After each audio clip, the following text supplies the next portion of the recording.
The Creative Coalition campaign is unusual, as I'm sure you'd appreciate, not least because it involves both unions and business and all, if you like, all-round stakeholders in the creative industries. The creative industries, as you know, are a big deal.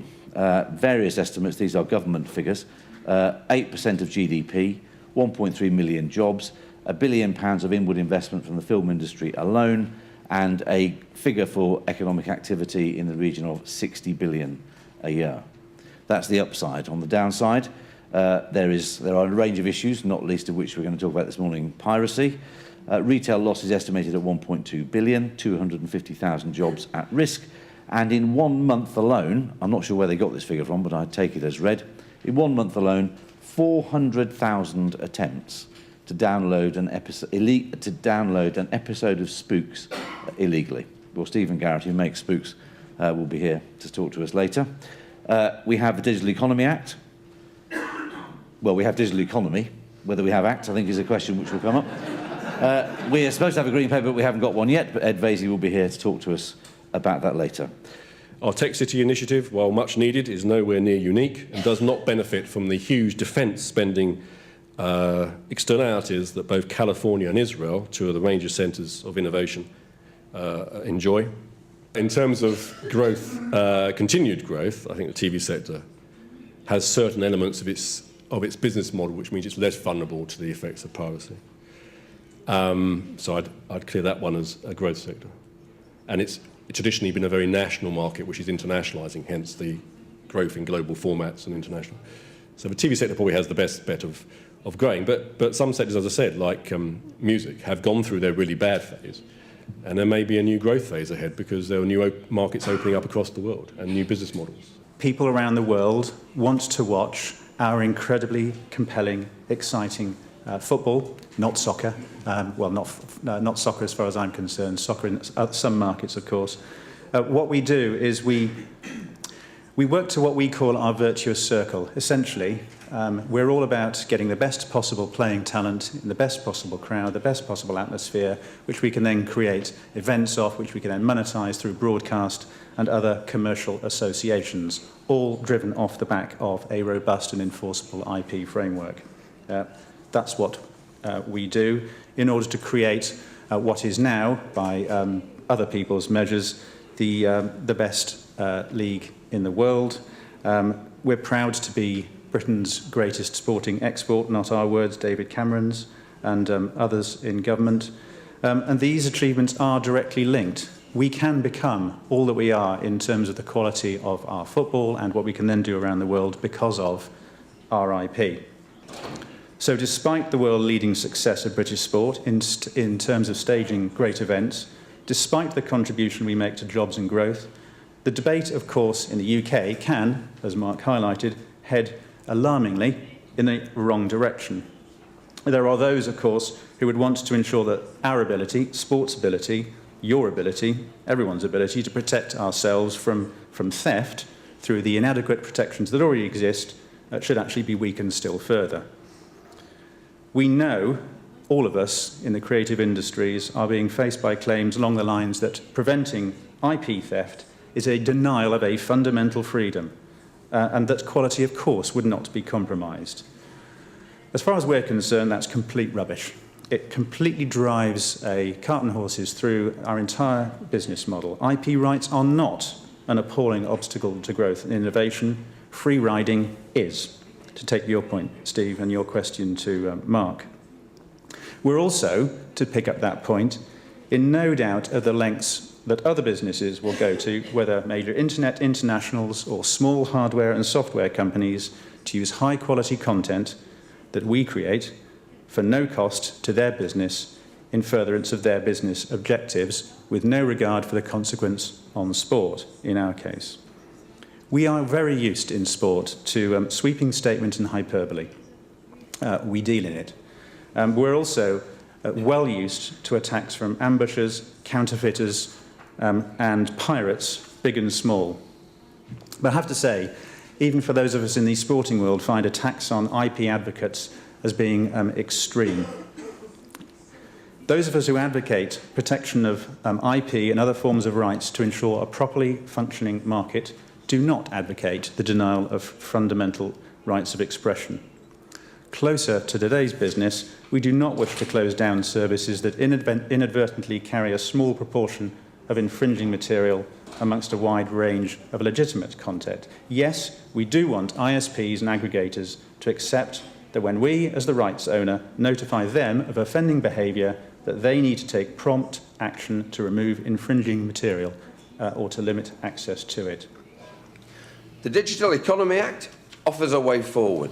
The final stages may have been rushed because of the 2010 election, but the Act came about following extensive consultation. The passage of the legislation was important, but what matters now is implementation. So my message is that it needs to be put into practice on the ground in the interests of the industry, in the interests of its export potential, and of course in the interests of jobs. Just to help me unpack that, what do you mean to potentially exclusions? Well, if you've, at the moment, latest round of copyright policy consultations from the government, they're looking to broaden the range of material that copyright exclusions could apply to. And the more you widen that net, then the less you do in terms of your ability to make a return. Right, but their argument for doing that is that that will sponsor and promote and provoke, if you like, creative economic activity in other parts of the forest. I mean, their argument is that the existing copyright legislation, even if it's applied strictly, provides a sort of chill wind across what might otherwise be quite effective. And that is their side of the argument. Our view, and one that we have put forcibly to them, is there's an awful lot of potential downside and not much proof of an upside. Do you accept any of that argument? Because that's the Hargreaves argument, isn't it? It's the Hargreaves argument. We don't think the balance is correct at the moment. We have a very successfully growing digital business. It's around £280 million last year. Digital albums are growing very fast, which is great and very encouraging. They're up kind of 30% a year. So that's all encouraging, but it's not compensating for the continuing decline in physical sales. So overall, we were down about another 3% last year. And so investment is really suffering as a result of some of the factors that Stephen was referring to. Well, I think the old model was profitable, and clearly we wanted a profitable new model going forward. And in the presence of piracy, that's extremely difficult to establish. What people tend to forget is that P2P services like Napster didn't think they needed to take a license, and they really didn't want to work with the music industry. So we've now established models like Spotify, which are working very well. You know, we have more digital services, digital music services in this country than any other country in the world, including the United States. So if that criticism were ever true, as Richard Hooper found, it is certainly no longer true. And we are one of the most digitally advanced sectors. And I think we're starting to see the benefits of that. We only see the full benefits of it if piracy is cut to the margins. This new legislation establishes judicial and administrative proceedings to re-establish legality, targeting internet sites with content which infringes intellectual property rights. This regulation endeavours to combine the right of access to culture and to freedom of information with respect for author and creator copyright.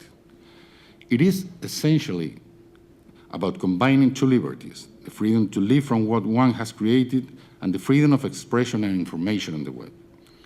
The aim is to prevent a number of web pages from making a profit from or causing net worth losses without having a license or contract to circulate, exploit, or commercialize creative works.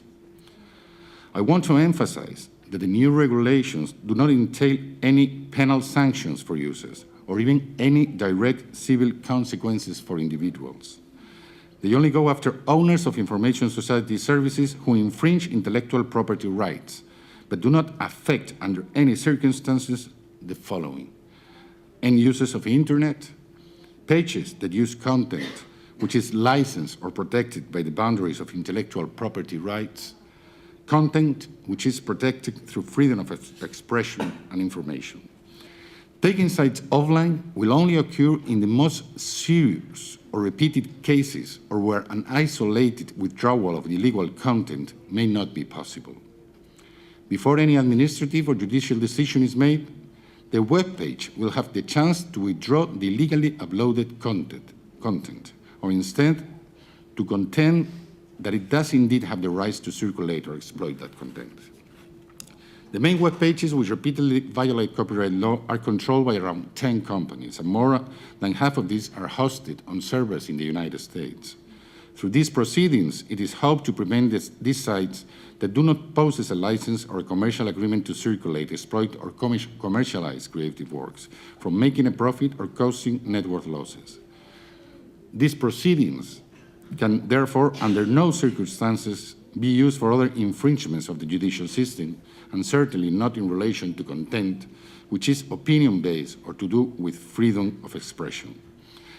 The selected Spanish model of proceedings is a responsive one and has been praised and cited by the European Commission as an example for taking on future legislative reforms in this field. It is a fast and efficient model since it can be applied in extraordinarily short time periods and is effective as it lets the judges involved in the process benefit from a continuous communication in a quick and flexible way. According to data from the Spanish cultural industries, of the main 200 websites that are infringing copyright targeting their operations at the Spanish users, less than half of them, 93 websites, have continued their activities. 8 no longer contain links to protected content. 10 have withdrawn content which is an infringement, and 81 have directly stopped operating. Since these proceedings came into force, over 300 complaints have been lodged, and all of which are currently being processed.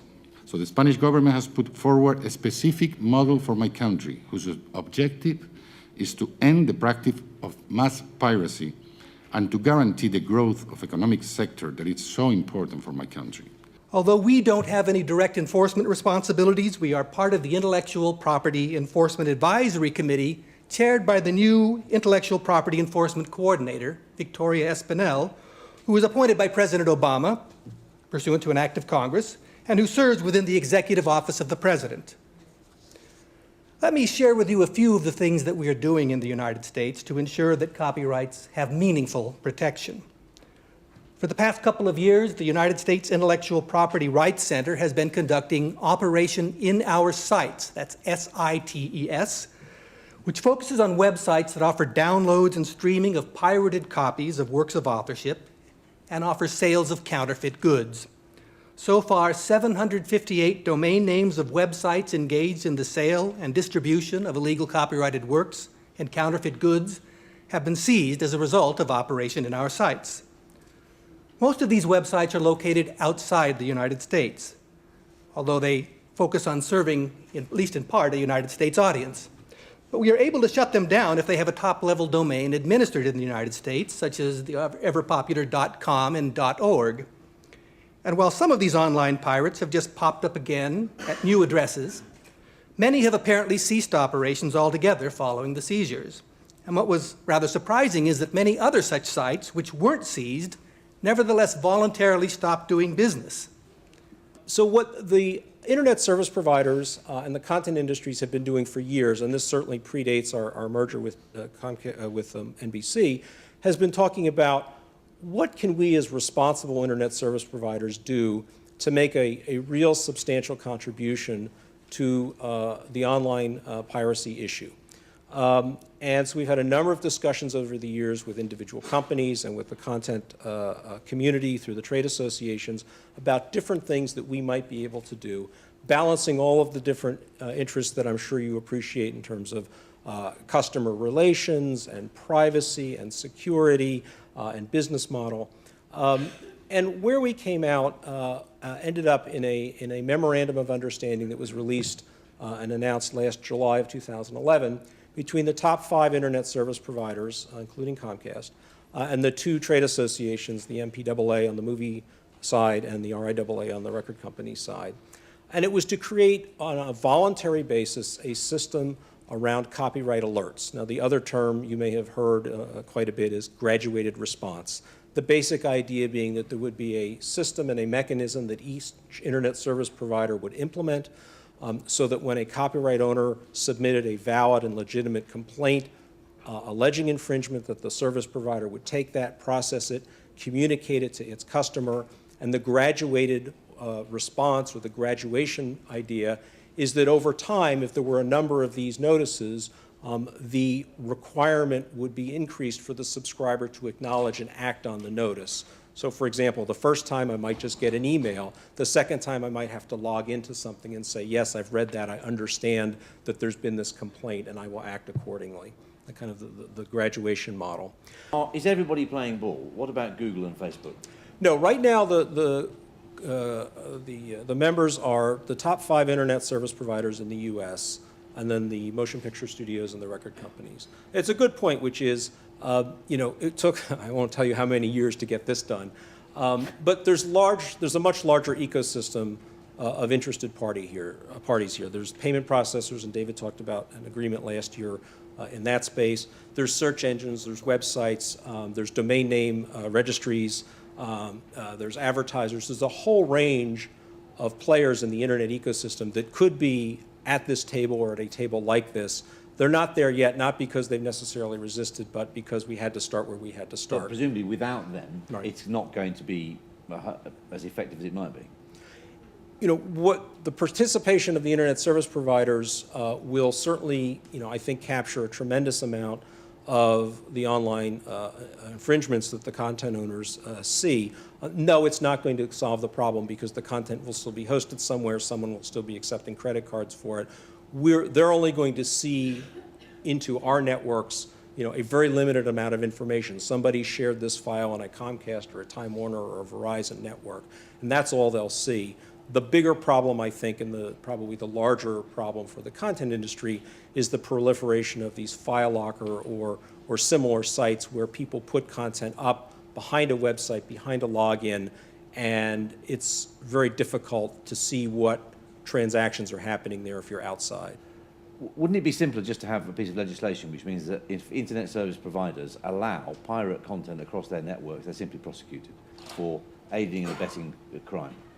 Well, the internet service providers, unless you are very invasive and look at all the traffic your customers are sending around, which is technically and from a legal perspective and particularly from a privacy perspective impossible, you're never going to know. So I think internet service providers can play a valuable role. I think this alert system establishes that. But to your initial question, Steve, there are a number of other participants in the internet ecosystem that should be participating in this or something similar. Search, if you can't find it, you won't download it. Payment, if you pay for it, somebody's responsible, and I think the payment industry has been, a good actor in that space. The e-commerce sites that promote the material, advertisers in general, the domain name system. I think that there's a lot of unexplored work to be done on the domain name system side, where a number of domains are set up and it's clear what their purpose is, and registries accept those registrations blindly. So in addition to your voluntary efforts, would you support stronger legislative action to sort out some of these issues? Because there was an act, wasn't there? There were two, SOPA and the other one.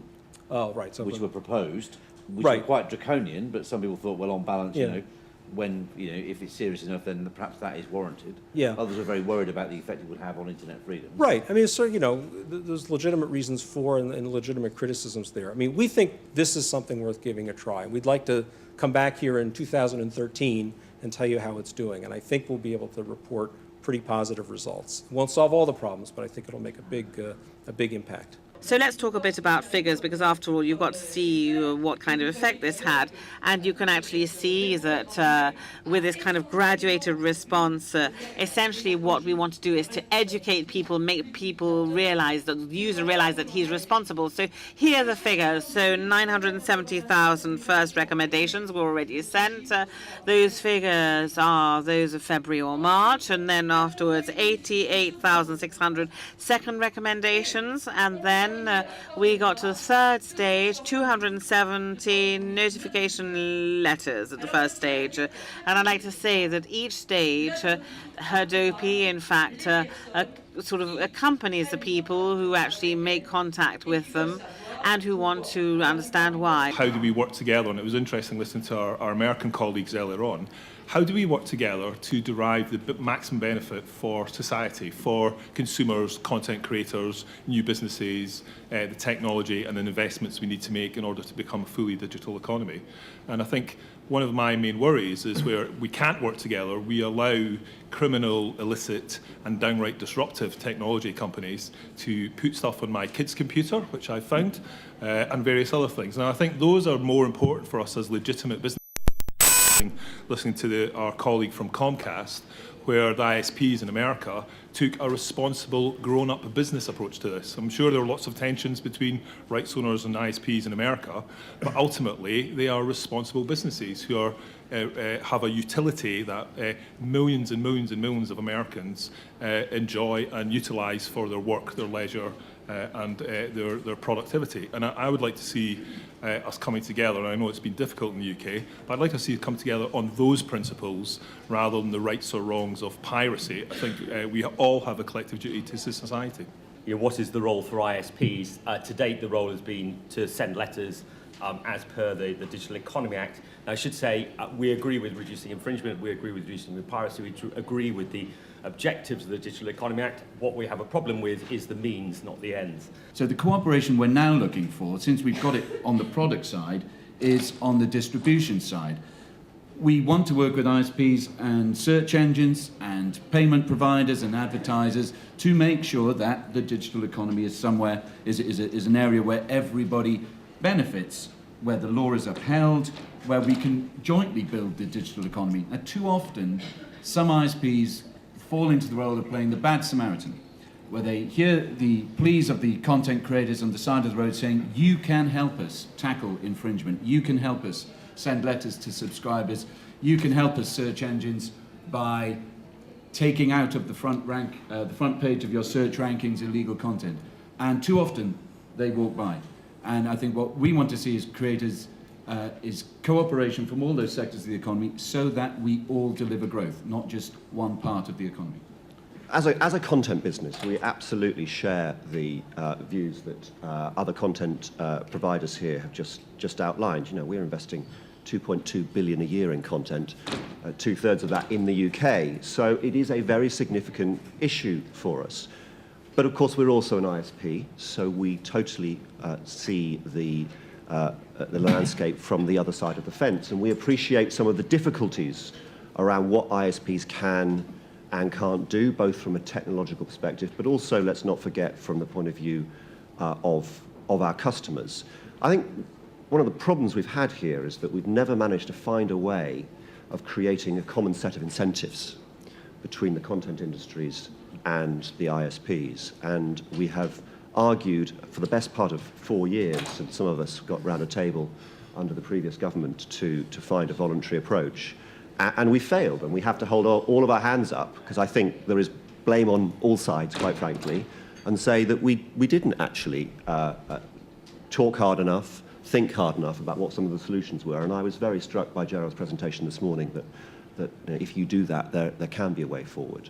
I think also there is a real danger in this debate of making the perfect the enemy of the good. There is no single solution to these problems because they're multitudinous problems and they differ in their nature. So there are always going to be a variety of technical, legal, and business solutions to dealing with the problem of online piracy. And we have to make the most of each of them and consider each of them in their merits. One is that any kind of legal framework around IP infringement and the internet needs to be proportionate and balanced.